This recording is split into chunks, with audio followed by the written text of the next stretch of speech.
Мен ойымша иә бола алады. Егер ол символдық мәнге ие болса.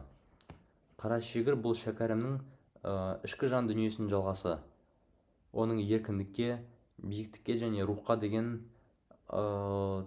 ұмтылысының көрсеткіші болып табылады. Қазақта ерте заманнан бастап қыран баптаудың өзі үлкен дәстүр болған. Қыран тектіліктің белгісі. Қыран батылдықтың, тазалықтың, еркіндіктің символы болған. Шәкәрімнің қара шегірмен қарым-қатынасы да сондай. Ол оны жай аң аулайтын құрал ретінде қарамайды. Ол оған жанды досындай қарайды. Онымен сұхбаттасады, онымен сырласады. Оның қартайғанын байқап, аянышпен, мейіріммен қарайды. Кітаптағы ең әсерлі, ең күшті, ең жүрекке тиетін эпизодтардың бірі шәкәрімнің қара шегірді босатуы. Бұл сахнада қазақ әдебиетінің бүкіл символикасы тоғысады. Қыран құс биіктікке қарай ұшып кетеді. Адам жерге байланып тұра береді. Қанатсыз адам еркін бола алмайды. Шәкәрім сонда былай деген: мен бере алмаған еркіндікті сен көктен тап деген. Осы сөздермен еркіндікті аңсаған адамның ішкі жан айқайы, адамның рухани әлемінің көрінісі. Бұл сол кездегі дәуірінің символы десек те болады. Шығармамыздың үшінші кейіпкері Қарасартов. Хикаяттағы негізгі жағымсыз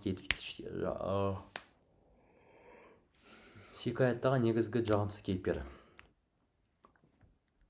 Сол кездегі саясат пен идеологияның символы десек те болады. Жаңа биліктің психологиясы. Оның бейнесіндегі негізі біз қатыгездікті байқасақ болады. Қарасартов Шәкәрім Құдайбердімен салыстыратын болсақ, рухсыз адам. Ол рухани адамдарды түсінбейді. Себебі ол өзінде рухы жоқ. Ол билікті өзінше құдірет деп қабылдайды. Өзінің ғасырлар бойы келе жатқан қазақи құндылықтардан бас тартып, жаңа идеологияны сіңіріп алған. Шәкәрім сияқты тұлғаларды менсінбейді. Өйткені олар оның тәртібіне бағынбайды. Шәкәрім мен Қарасартов екі түрлі әлем десек те болады. Шәкәрім рух, әділет пен мейірім болса, Қарасартов билік, қысым және түсінбеушілік. Олардың кездесуі екі дәуірдің бетпе-бет соқтығысуы, екі өркениеттің қақтығысы, екі моральдің соғысы. Автор осы арқылы, контраст арқылы қоғамның қаншалықты азғындығын көрсетеді.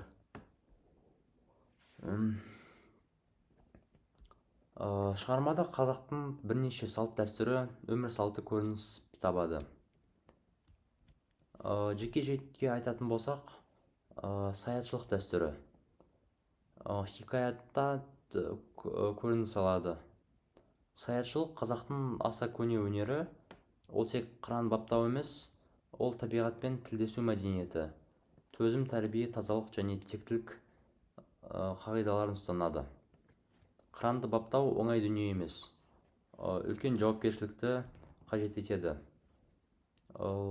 Рухани байланыс табиғатпен және Шәкәрімнің қыранды азат етуі осы дәстүрдің ең биік моральдық сәт десек те болады.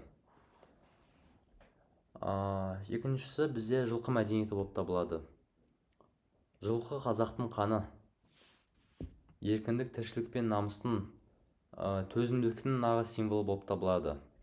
Хикаятта жылқы туралы эпизодтар өте терең. Қазақтың мыңдаған жылқысының пулеметтен қырылуы бұл тек малдың қырылуы емес, қазақ рухының жаралануы, оның қанауы. Біздің үшінші салт дәстүріміздің көрінісіне аруақтарға құрметті жатқыза аламын.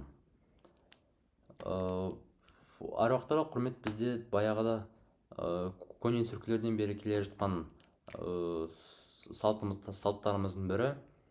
Шәкәрімнің ойлауында аруақ ерекше орын алған. ол өткендердің рухын сыйлайды. Қазақтардың ежелден келе жатқан дүниетанымы, құрмет, ізет, рухани тәрбие, соның бәрін аруаққа деген көзқарастан басталады. Шәкәрімнің мінезі де, сөзі де қазақы әдептің көрінісі болып табылады. Сабыр, сыпайылық, иман, кішіпейілдік, салмақ. Автор бұл арқылы қазақ болмысының бейнесін көрсетті десем болады.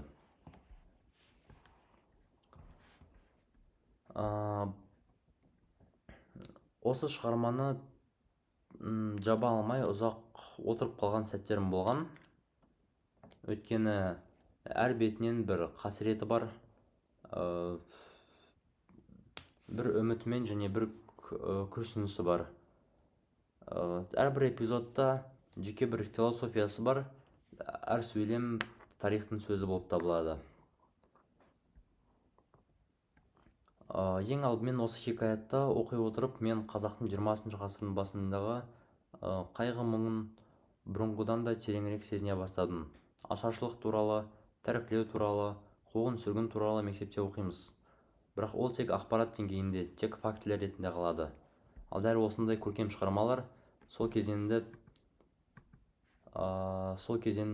сезінуге камера жалып қалды. Не деп отырмын?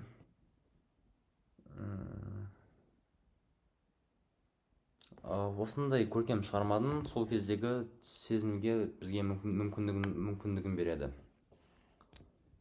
Осы шығарма арқылы ең үлкен ашқан жаңалығым сол ауыр кезеңде халықты ұстап тұрған ең басты нәрсе рухани адамдар болған.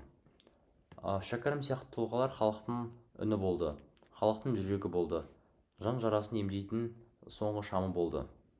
Осы хикаят маған бір үлкен шындықты көрсеткен, халықты малмен емес, байлықпен емес, рухани биік адамдармен аман алып қалдырады. Одан кейін түсінгенім, жалғыздық кейде қашу емес, жалғыздық тазалықтың салдары. Шәкәрім жалғыз қалғанда да биік еді, оның жалғыздығы рух биігі. Маған қатты әсер еткен үзінді ол қара шегірді азат ету сәті болды. Адам қолында жүріп, әбден жасып, шамасы кеміген қарт қаранды Шәкәрім ұзақ сипаған болатын. Сосын қыранның көзіндегі мұңды көргендей болған. Бостандықты саған да керек шығар, сен де көкке қайтта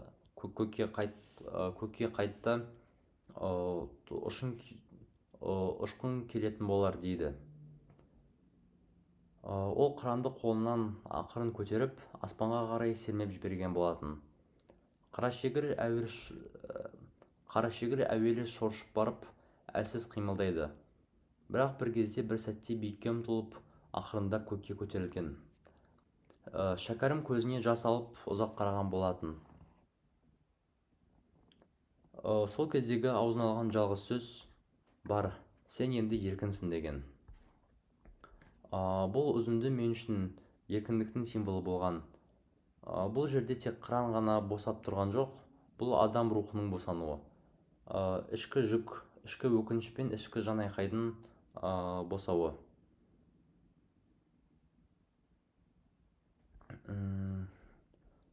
Хикаятты оқыған кездегі өзімнің көңіл күйіммен, сезімдермен бөлісетін болсам, бір жағынан қатты Шәкәрім Құдайберді үшін мұң баурап алады. Өткен тарихты, ашаршылық пен қуғын-сүргінді елестету қазір өте ауыр. Елдің қасіретін сезіну жанды нағыз қинайтын дүниелердің бірі. Бірақ басқа жағынан тамсану сезімі болады. Ол дәуірде өмір сүрген адамдардың рухына, қайратына, сабырына таң қаласың. Үшінші жағынан ортақтық сезім болады. Өйткені бұл біздің тарих. Оған бүгін біз салқын баспен және де бүкіл шындықты қабылдай біле қарауымыз керек. Ал ең соңында бәрін оқып біткеннен кейін келешекке деген үміт пайда болады. Себебі шәкәрім сияқты адамдар өмір сүрген ұлт ешқашан жоғалмайды деп ойлаймын. Шәкәрім секілді адамдар келешекте де пайда бола береді.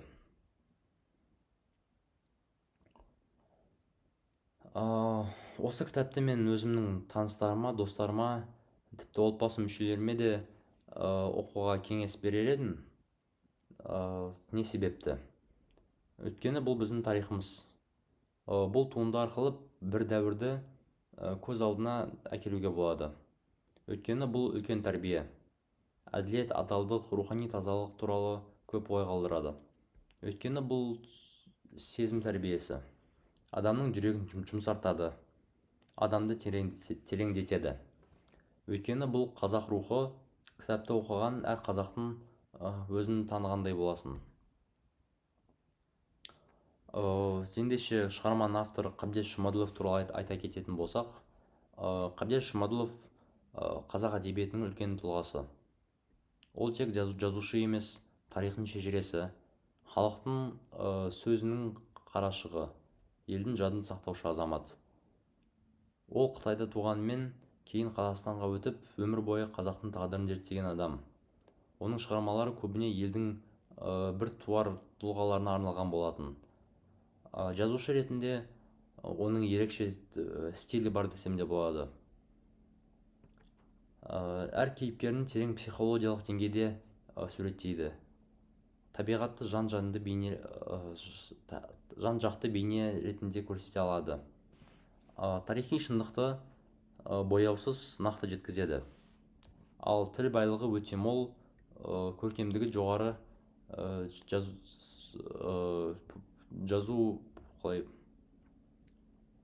жазу стилі бар.